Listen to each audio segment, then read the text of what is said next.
Olá, amigos e amigas, Diácono Beto, Paróquia São Miguel Arcanjo, Arquidiocese de Maringá. Estamos estudando o livro do Deuteronômio, o quinto livro do Pentateuco. Já fizemos 2 vídeos de introdução para explicar um pouco desse livro. E relembremos que todo o livro são 3 grandes discursos de Moisés, como que acontecendo no mesmo dia, onde ele vai instruindo o povo daquilo que ele recebe de Deus.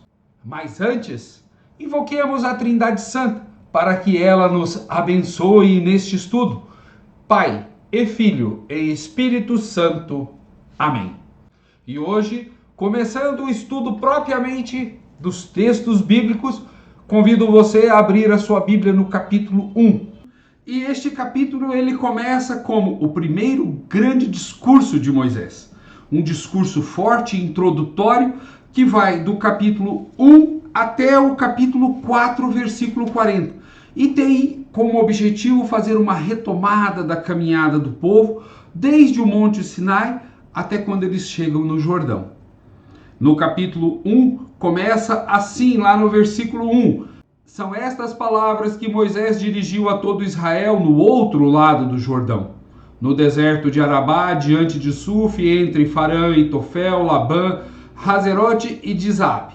A 11 dias de marcha pelo caminho da montanha de Seir, desde o Horebe até Cades Barnea, no 40º ano do 1º dia do 11º mês. Ou seja, 40 anos que já haviam saído do Egito, esse povo caminhando, tentando mudar os valores para não reproduzir a sociedade que eles tinham no Egito. Moisés, quase que prenunciando a sua morte, vai fazendo uma catequese com esse povo. Nesse primeiro momento, uma retomada daquilo que Deus fez com ele.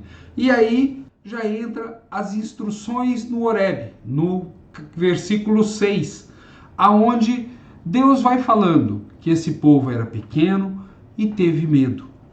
E o medo é uma constante para esse povo. Eles estão passando por desafios enormes. Fugir de uma sociedade escravocrata. Entrar no deserto, que é um lugar de medo, de perseguição, de outros povos que moram por lá e que não querem estrangeiros ficando por ali. Isso causa atrito, guerra e assim por diante. E já no versículo 19, algo muito comum, a questão da incredulidade. Prestemos atenção. Desde quando esse povo saiu do Egito, eles não conseguiram perceber a mão forte e a presença de Deus do seu lado. Deus, através das 10 pragas, libertou esse povo de uma maneira miraculosa. Esse povo passa a pé seco pelo mar, entra no deserto, onde os egípcios não chegaram, e lá começa um processo. Alguns acharam que seria muito fácil isso daí. Caminhamos 3 meses, estamos na terra prometida. Mas e a cabeça? Então esse povo fica perambulando, às vezes estacionado num lugar, para poder aprender aquilo que nós chamamos de pedagogia de Deus no deserto. E aí, diante dos desafios, eles retrocedem. Eles não conseguem ter a confiança necessária em Deus. Eles não fizeram uma guerra. Deus fez todas as guerras por eles. Eles não plantaram comida. Deus mandou o maná, as codornizes, a água. Deus curou as doenças. Deus resolveu os problemas. Tipo, quando eles tinham uma briga, uma contenda, o que acontecia? Tinha que ter alguém como juiz. Moisés não dava conta, eles instituíram juízes. Agora eles vão relembrar novamente isso daí. Então, se você olhar, eles vão falar da instituição dos juízes. É muito interessante essa leitura. Leia e você vai perceber que é um retomar. Do mesmo jeito que um casal, às vezes fala, nossa, você lembra quando a gente se conheceu, aí nós começamos a namorar, aí eu fui na sua casa, você apresentou seus pais e vice-versa. O que é isso, gente? Isso é fazer memória. É o que está sendo feito aqui. E isso é importante para que a gente não perca as raízes. Porque quando a gente perde as raízes, a gente fica meio que, sabe, sem convicção. E esse povo constantemente é lembrado de suas raízes. Tirado do Egito por mão de Javé. por intermédio de um Deus libertador e que vai acompanhando esse povo de dia na nuvem e à noite numa coluna de fogo. Ou seja, um Deus que não abandona o seu povo. E tudo isso é interessante. Por quê? Porque crer é um processo. Você ter confiança no outro não é um negócio que você chega e fala assim, nunca viu, fala assim, confia em você. O povo vai aprendendo a confiar em Deus. E às vezes vai e volta.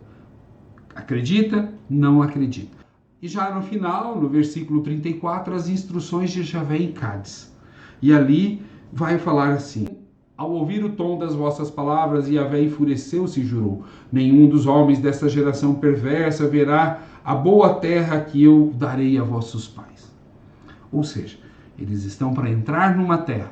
Porém, quem saiu do Egito, com exceção de Josué e Calebe, o restante vai perecer, vai morrer no deserto, para que a mentalidade daqueles que nasceram no deserto fosse de confiança em Deus. Por quê? Todo esse processo, gente, ele é feito em cima de alianças. Deus, a gente já estudou tanto no livro do Êxodo, que Deus fez aliança com esse povo. E aliança é algo que eu trato. Então Deus vai dar uma terra e esse povo vai dar fidelidade e culto exclusivo a Javé. Porém, a aliança é algo que perpassa. Então, cobrar fidelidade desse povo é algo muito forte. Quando eles mandam os emissários para a terra e eles falam assim, não, lá tinha os gigantes e etc. Mas não são eles quem fazem as guerras. Nós vamos ver no próximo livro exatamente isso. As guerras são feitas por Javé. Vocês lembram de Jericó, que as muralhas caem e o povo não pega nenhuma arma? Você lembra das guerras que nenhum soldado morreu? Isso é parte da aliança. Então a aliança, ela é muito importante. Fidelidade a Javé é a garantia de que a terra será do povo. Porém, essa terra, ela não é conquistada de graça. Ela é uma terra que tem outros 6 povos morando nela. Então nós temos 3 possibilidades. Uma, que o povo entrou e guerreou e ocupou a terra. Venceu.